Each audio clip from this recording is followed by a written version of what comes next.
2012 Chevy Silverado or even a GMC Sierra rear shock absorbers.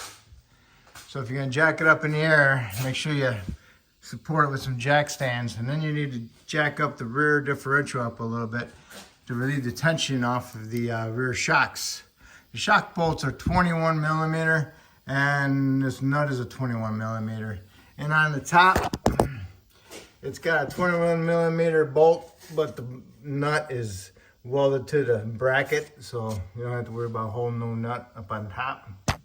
So you need to jack it up so you can support it, so you can remove your bolts.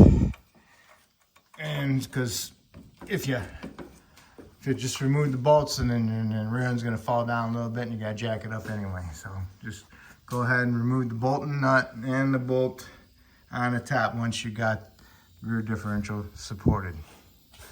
Now this is the driver's side. On the passenger side, just the same. Now over here you got the exhaust. You gotta fight a little bit, but it's all okay. It's all good. Pretty easy to do and simple.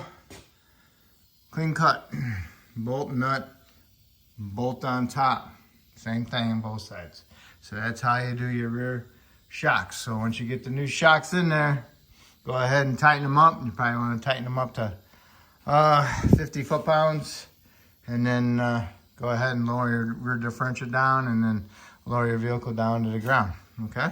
So that will complete your rear shocks. All right, I got my new shock. Got my bolt, put some anti-seize on it, and I'll get it started.